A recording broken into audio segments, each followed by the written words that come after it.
Current account deficit is hitting Pakistani economy. हमारे rupee को version कर पाकिस्तान एक विशियस सर्किल में फंस चुका है। ऑयल की जो प्राइसेस हैं वो भी बहुत ज्यादा वॉलेटाइल हो गई हैं। वो ग्लोबल मार्केट में कॉम्पिटिटिव ही नहीं है।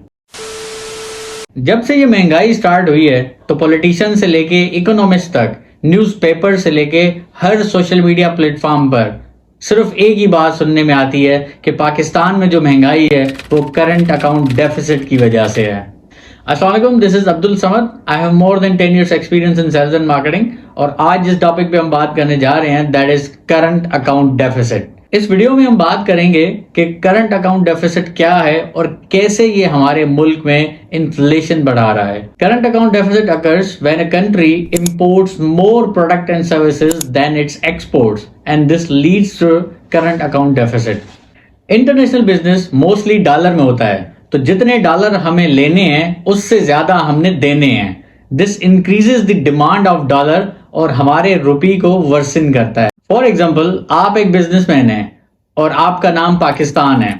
आप एक ऐसी मार्केट में बिजनेस करने जा रहे हैं जिसकी कुछ शराइत हैं। सबसे पहले कंडीशन ये है कि उस मार्केट में जितनी भी ट्रांजैक्शंस होंगी वो सारी ट्रांजैक्शंस डॉलर में होंगी। तो आपने जितनी भी बाइंग एंड सेलिंग करनी है वो डॉलर में करनी है। अगर आपकी कोई अपनी करेंसी है, लाइक पाकिस्तान की करेंसी PKR है, तो वो करेंसी आपको डॉलर में कन्वर्ट करानी पड़ेगी। अब आपने यानी पाकिस्तान ने $40 की सेल की है और उसके अगेंस्ट आपने $100 की चीजें परचेज कर ली हैं। So the difference between $40 and $100 is current account deficit. और अब ये $60 का जो डेफिसिट है ये आपको पाकिस्तानी रुपी दे के $60 मार्केट से लेने पड़ेंगे। And with this demand and supply principle Pakistan की जो करेंसी है वो डीवैल्यू हो जाती है। तो गाइज, अब आते हैं कि कैसे current account deficit is hitting Pakistani economy और कैसे करंट अकाउंट डेफिसिट इन्फ्लेशन को बढ़ा रहा है। Number 1 is import of petroleum products. One of the major contributor in imports is petroleum products. We are heavily relying on imported petroleum products for our energy needs. और उसके साथ साथ international market में oil की जो prices हैं वो भी बहुत ज्यादा वॉलेटाइल हो गई हैं। सो these both things combinedly increasing the current account deficit. Number 2 is trade imbalance. According to State Bank of Pakistan, the trade deficit for fiscal year 2021 stood at 31.3 billion against last year 23.7 billion. This shows कि हमारे import का quantum बहुत ज्यादा है as compare to our exports. Number 3 is remittances. Pakistan is heavily relying on overseas Pakistanis for remittances and any decline in remittances can increase current account deficit. Number 4 is low export competitiveness. Unfortunately हम अभी तक ऐसी कोई भी industry नहीं बना पाए जो हमारे प्रोडक्ट्स को ग्लोबल मार्केट में कॉम्पिटिटिव बनाए। According to world economic forums global competitive report, Pakistan stood 110th position out of 141 countries in terms of export competitiveness. This shows कि हमारी जो प्रोडक्ट्स हैं वो ग्लोबल मार्केट में कॉम्पिटिटिव ही नहीं है। Number 5 is increasing imports.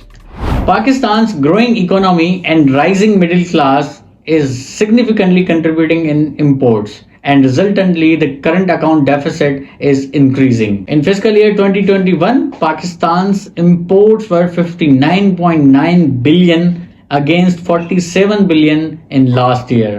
तो गाइज, हमने करंट अकाउंट डेफिसिट के बारे में बात की कि करंट अकाउंट डेफिसिट क्या है और कौन से फैक्टर्स हैं जो करंट अकाउंट डेफिसिट को बढ़ा रहे हैं। But there are certain initiatives which can be taken in order to reduce the current account deficit. Number 1 is export promotion. Pakistan को अपनी एक्सपोर्ट प्रोडक्ट्स की क्वालिटी और डाइवर्सिटी पे काम करने की जरूरत है।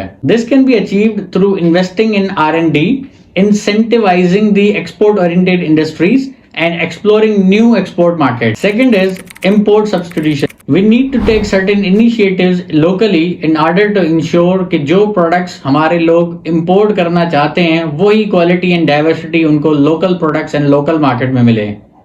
Number 3 is foreign direct investment. हमें बिजनेस फ्रेंडली इन्वायरमेंट क्रिएट करने की जरूरत है ताकि इन्वेस्टर्स डायरेक्टली पाकिस्तान में इन्वेस्ट करें। फॉरेन डायरेक्ट इन्वेस्टमेंट का ये फायदा है कि इसके थ्रू जॉब्स क्रिएट होती हैं और हमारे प्रोडक्ट्स एक्सपोर्ट होना स्टार्ट होते हैं। Fourth is remittance promotion.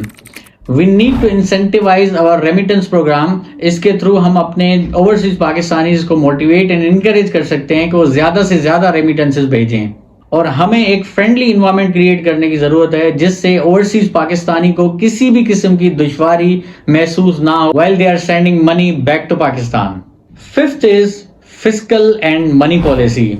Government can use these policies to control the inflation, stabilize the exchange rate and to reduce budget deficit. Unfortunately, Pakistan एक vicious circle में फंस चुका है, but Pakistan has to work hard in order to get out of this situation. Thanks for watching. For more videos, follow us.